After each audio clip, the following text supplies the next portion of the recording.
म्याङलुङ नगरपालिका वडा नम्बर 4 कृषि संस्कृति र विकासको संगम।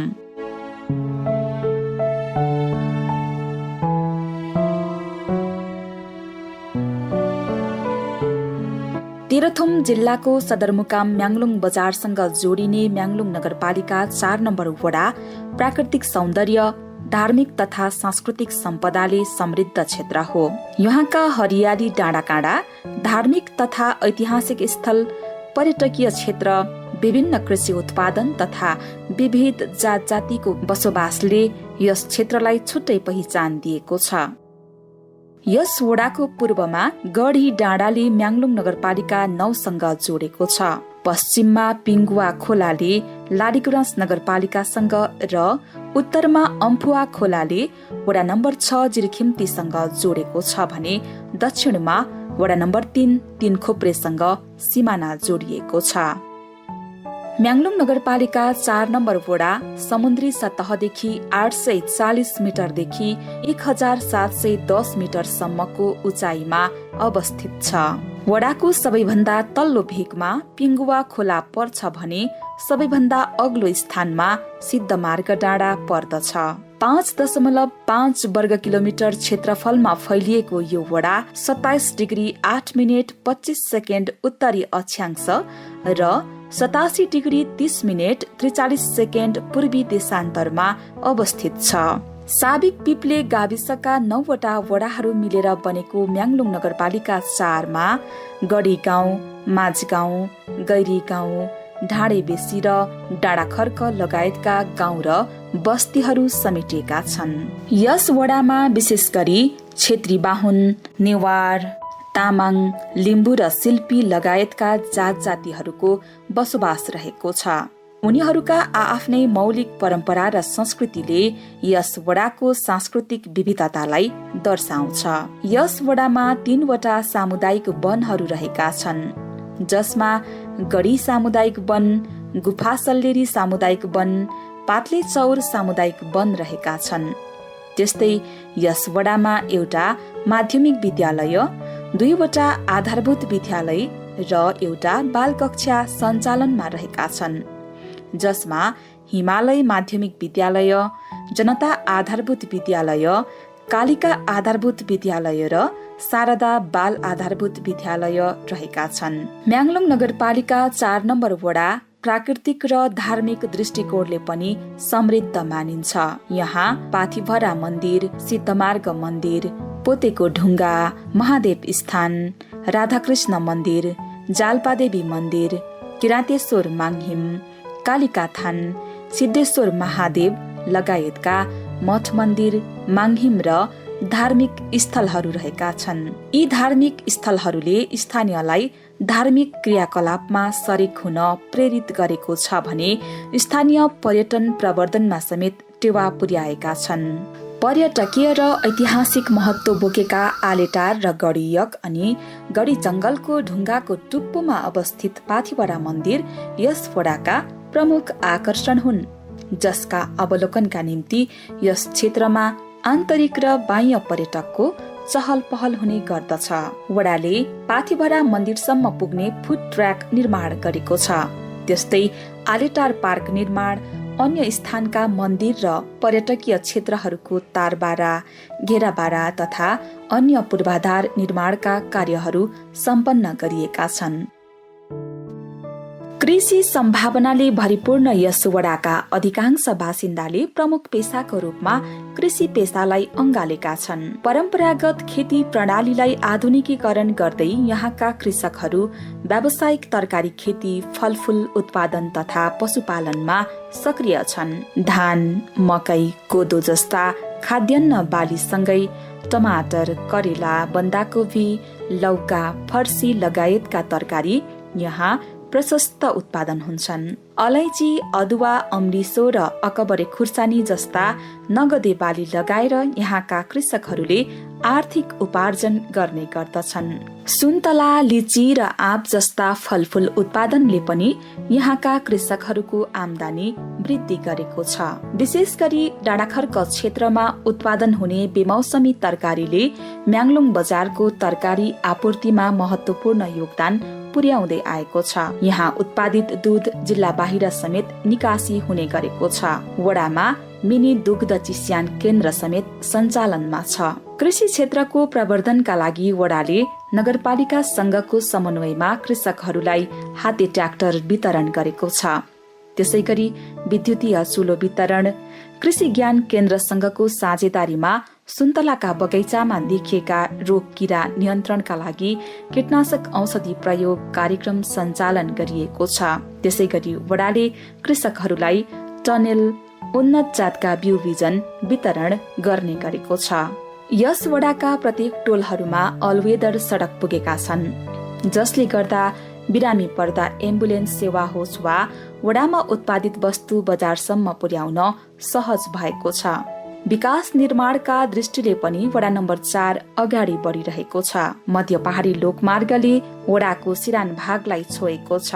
लोकमार्गबाट ढल्केबरदेखि लालीगुराँस नगरपालिका 8 पिङ्गुवासम्मको भूभाग पक्की बन्ने योजनामा छ। त्यस्तै म्याङलुङ बस पार्क सोलमा शुक्रबारे सडक कालोपत्रेको काम समेत अघि बढिरहेको छ।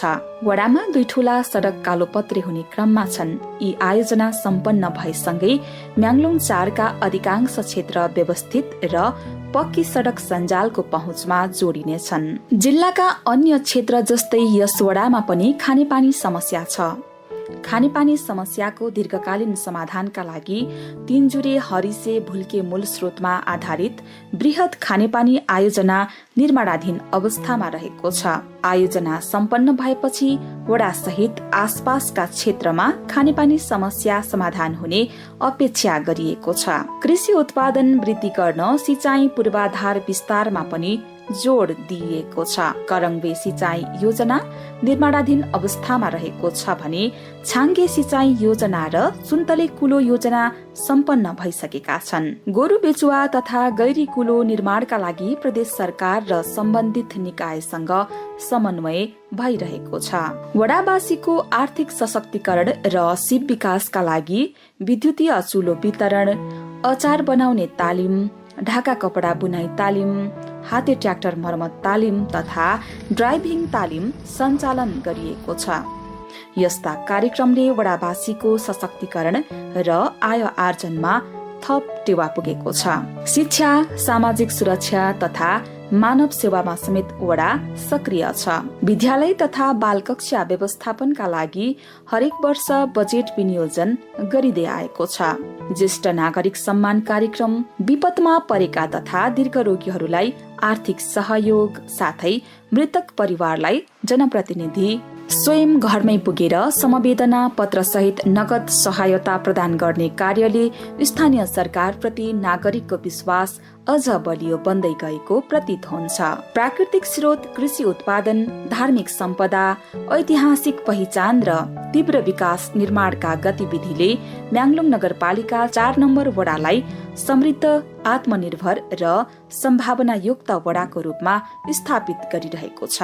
2079 सालको स्थानीय तह निर्वाचनबाट निर्वाचित वडा अध्यक्ष विनोद आचार्य सहित वडा सदस्यहरू विष्णु प्रसाद भट्टराई, कृष्ण प्रसाद दाहाल, रञ्जना श्रेष्ठ र कोपिला लोहार सहितको जनप्रतिनिधि र वडा सचिव सन्देश तुम्बाहाङफे, कम्प्युटर अपरेटर केन्द्रमान लिम्बुको समन्वय र सहकार्यमा म्याङलुङ नगरपालिका 4 नम्बर वडाले जनतालाई प्रभावकारी, चुस्त र दुरुस्त सेवा प्रवाह गर्ने अभ्यास र प्रयत्नमा निरन्तर लागि परेको छ। वार्डका सडकहरूलाई चाहिँ हिलामय अवस्था भएको र हामीलाई चाहिँ हाम्रा वार्डभित्र बिरामीहरू हुँदाखेरि अशक्त मान्छेहरू चाहिँ हस्पिटलसम्म जानको लागि एम्बुलेन्स लगायत अरू सवारी साधनहरू कुद्न नसक्ने अवस्था थियो र पहिलो चाहिँ हामीले पूर्वाधारको हिसाबमा सडकलाई प्राथमिकता राखेर काम गऱ्यौँ। लगभग अहिले हाम्रो 3-3.5 वर्षको समयमा हामीले सडक चाहिँ मेन सडक अलवेदरै बनाएका छौँ। त्यसमा हामीले वडाको स्थानीय तहको, नगरपालिका र प्रदेशसँग समन्वय गर्दै, प्रदेशबाट धेरै कामहरू भएका छैनन् र स्थानीय तहबाटै हामीले सामान्य हाम्रो स्रोतले भ्याएसम्मको कामहरू गरेका छौँ पहिलो प्राथमिकतामा राखेर। यो हाम्रो क्षेत्र चाहिँ खानेपानी स्रोत नभएको वार्ड भएको हुनाले खानेपानीको लागि चाहिँ हामीले प्रदेश सरकारसँग माग गरेका थियौँ। सोही अन्तर्गत प्रदेश सरकारले डिपिआर तयार गरी एउटा बृहत खानेपानी योजना पनि हाम्रोमा सुरु गरिसकेको छ। ठेकाबाट काम भइरहेको छ। वार्षिक पञ्चवर्षीय योजना भनेर बजेट हालेको छ र काम क्रमागत भइरहेको छ। त्यसको पनि लगभग पाइपलाइनिङको काम सकिसकेको छ। अलि धेरै टाढाबाट ल्याउनु पर्ने मेनुङ 6 को माथि हरिसे तिनजुरेको फेदीबाट चाहिँ पानी ल्याउनु पर्ने अवस्था चाहिँ हाम्रोमा स्रोत नभएकोले र त्यो क्रमागत काम भइरहेको छ। साथै हामीले यस वडाभित्रका ज्येष्ठ नागरिक अपाङ्गता भएका व्यक्तिहरूलाई हरेक वर्ष सम्मान गर्ने कार्यक्रम गरेका छौँ। यो वर्ष पनि हामीले राखेका छौँ। हरेक वर्ष हामीले त्यो गरिरहेकै छौँ र विद्यालयहरूको सुधारको लागि हामीले यहाँ भएका विद्यालयहरूमा विषयगत टिचरदेखि लिएर त्यहाँको व्यवस्थापकीय पक्षहरू, भवन निर्माणहरू, अहिले हाम्रो माविमा हिमालय मावि भन्ने हाम्रो वार्डमा एउटा रहेको छ, त्यहाँ पनि हामीले मावि भए तापनि विषयगत टिचरहरू नभएको र हाम्रो कार्यकाल भइसके पछाडि विषयगत टिचरहरू ल्याएर विद्यार्थी सङ्ख्या पनि बढाएर स्कुल व्यवस्थापनलाई अलिकति थोरै जति भए पनि सुधार गर्दै गरेका छौँ र अहिले भवन पनि पारेका छौँ र भवन पनि निर्माण हुँदैछ विद्यालयको लागि र अरू हाम्रोमा रहेका अरू 3टा विद्यालयमा पनि व्यवस्थापकीय पक्ष र जुन समस्याहरू छन् त्यसलाई चाहिँ शैक्षिक सुधारको लागि कार्यक्रमहरू गरिरहेका छौँ। स्थानीय तहले गर्नुपर्ने कुराहरू सँगसँगै हामीले हाम्रो अलिकति कृषि क्षेत्रमा आत्मनिर्भर हुने वार्ड हो। समग्र पालिका नै हाम्रो कृषि क्षेत्र नै पर्छ र म्याङ्लुङ नगरपालिकाको लागि चाहिँ हाम्रो पिप्लेबाट धेरै तरकारीहरू सब्जीहरू चाहिँ बजारमा लगेर यहाँको किसानहरूले उत्पादन गरेको बजारलाई चाहिँ व्यवस्थापन गरिरहेको, बजारमा बिक्री वितरण गरिरहेको हुनाले किसानको लागि पनि हामीले कृषि कार्यक्रम अन्तर्गत हरेक वर्ष युरिया मल साझेदारीमा वितरण गरेका छौँ। प्रत्येक किसानलाई घरधुरी प्रत्येकलाई पुर्याएका छौँ र सँगसँगै हामीले यस वडामा एक घर एक चुल्हा भनेर एक कार्यक्रम अगाडि राखेका थियौँ।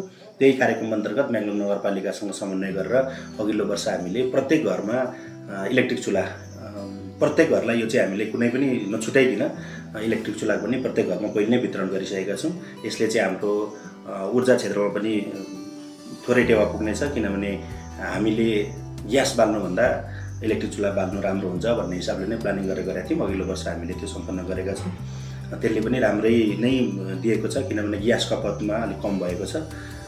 साथै पर्यटनको लागि हामीले यस क्षेत्रमा भएका मठ मन्दिरहरू, ऐतिहासिक कुराहरूलाई जगेर्ना गर्नको लागि केही प्लानिङहरू गरेका थियौँ।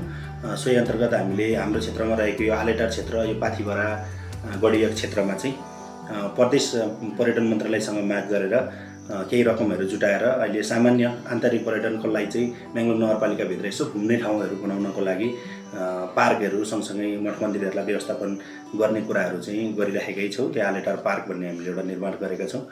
त्यहाँनिर योचोटि पनि प्रदेश सरकारले अलिकति पैसा लगाइदिएर काम भइरहेको छ, सायद सम्पन्न भइसकेको होला। सँगसँगै यिनै कामहरू छन्। हामीले समग्र यहाँनिर गर्नुपर्ने वडाभित्र हाम्रो स्थानीय तहले गर्नुपर्ने कामहरू यिनै नै टेन्टेटिभ कामहरू छन्। अब धेरै स्थानीय तहको बजेटले गर्न सकिने कुराहरू हुँदैन, तर पनि हामीले हाम्रो पहलबाट जति गर्न सकिन्छ प्लान बनाएर हाम्रो टिमबाट गरि नै राखेका छौँ र आगामी दिनहरूमा पनि अझै हाम्रो वार्डको लागि, समग्र नगरपालिकाको लागि गर्नुपर्ने कुराहरू हामी प्रतिबद्ध भएर काम गर्ने नै छौँ भन्ने। अहिले पछिल्लो समय बाँदर आतङ्क धेरै अत्यधिक बढेकोले बाँदर आतङ्कले चाहिँ हाम्रो किसान दाजुभाइहरूको सबै बालीनाली नष्ट गरेको यो देशैभरिको समस्या पनि हो र हाम्रो वार्डमा चाहिँ हामीले नगरपालिकासँग समन्वय गरेर तत्कालको लागि केही हदसम्म रोकथाम गर्न सकिन्छ कि भनेर हामीले बाँदर रुँगालो भनेर 2 जना हेरालु पनि राखेका छौँ। यो भर्खरै हामीले 10-15 दिन भयो उहाँहरूले त्यसमा सहयोग गरिराख्नु भएको छ। यस्तै कुराहरू छन्। हामीले जनताको लागि गर्नुपर्ने कुराहरू, वडाको सेवा प्रवाहको लागि हामीले सहज र सुलभ तरिकाले नै प्रवाह गरेका छौँ र आएको सुझावहरूलाई सङ्कलन गर्दै अझै पनि हामीले गर्नुपर्ने कुराहरूलाई चाहिँ सल्लाह सुझाव अनुसार, वडावासीहरूको सल्लाह सुझाव अनुसारै काम गरिरहेका छौँ। र हामी 5 जनाको टिम मिलेर जुनै काम गर्नु पर्दाखेरि 5 जनाको टिम मिलेर गर्ने सबैभन्दा खुसीको कुरो यो छ र अहिलेसम्मको उसमा जति अगाडिको जनप्रतिनिधिहरूले गर्नुभएको थियो उहाँहरूलाई पनि धन्यवाद दिँदै अथवा उहाँहरूलाई पनि सम्मान गर्दै कृषिका चाहिँ सरसामानदेखि लिएर हामीले अब जस्तो प्रत्येक घरलाई हाते ट्र्याक्टर पुर्याउँ है भन्ने एउटा चाहिँ सोच पनि बनाएको छ। कतिपय हामीहरूले त्यो कार्यक्रम पनि अगाडि बढाएको छ अब यी मलहरूको बारे जनतासँग चाहिँ के अरे प्रत्यक्ष गएर सरसल्लाह गरेर उहाँहरूका राय सुझाव लिएर उहाँहरूको सल्लाहअनुसार हामीले चाहिँ के अरे अहिले जे जति गरेका छौँ जनतासँगै गएर चाहिँ उहाँहरूका राय सुझाव लिएर हामी अघि बढेका छौँ, हामी काम गरेका छौँ। सबैको 2 वर्ष 3 वर्ष जति भयो हामीले महिलाहरूको लागि थोरै त्यस्तो ठुलो रकम पनि छुट्याएको छैनौँ होइन, थोरै रकम छुट्याएर चाहिँ हामीले 30 कार्यक्रमहरू गरेको छौँ। हामीले विकास बजेटमै हामीले धेरै छुट्याएको कारणले गरेर हामीले अरू वितरणमुखीमा चाहिँ त्यति धेरै गरेका छौँ। हामीहरूले चाहिँ निर्वाचित भए पछाडि स्थानीय सरकार सञ्चालन ऐन 2074 को वडा सदस्यलाई दिएको कार्याधिकारभित्र बसेर हामीले गर्नुपर्ने काम कर्तव्यहरू पूर्ण रूपमा पालना गरेका छौँ भन्ने जस्तो मलाई लाग्छ। हाम्रो टिम 5 जनाको छ। हामी एकदम टिमहरू सक्रिय तरिकाले प्रत्यक्ष रूपमा काम गरिरहेका नै हुन्छौँ। टुक्रे पोते ढुङ्गादेखि डाँडा खर्कसम्मको महिला दिदीबहिनीहरूको चाहिँ भेटघाट होस्, दुःख सुख भेटेरै कुराकानी होस् भनेर चाहिँ हामीले 30 विशेष एउटा सांस्कृतिक कार्यक्रम गरेर मनाउने गरेका छौँ। साथै योभन्दा अघिल्लो वर्ष महिलाहरूलाई केही उद्यमशील बनाउन सकिन्छ कि भन्ने उद्देश्यले हामीले अचार बनाउने तालिमहरू पनि राखेका थियौँ र त्यो तालिम सम्पन्न पनि भएको छ। साथै गर्नुपर्ने कामहरू हामीले राम्रै नै गरे जस्तो लाग्छ, राम्रै गरिरहेका छौँ। आगामी दिनहरूमा पनि यसै कार्यक्रम निरन्तरता दिएर जनताको इच्छाअनुसार कुन काम अझ प्रभावकारी हुन्छ हामी उहाँहरूको सल्लाहहरू लिएर नै त्यो कार्यक्रमलाई अझ अगाडि बढाएर लैजानेछौँ।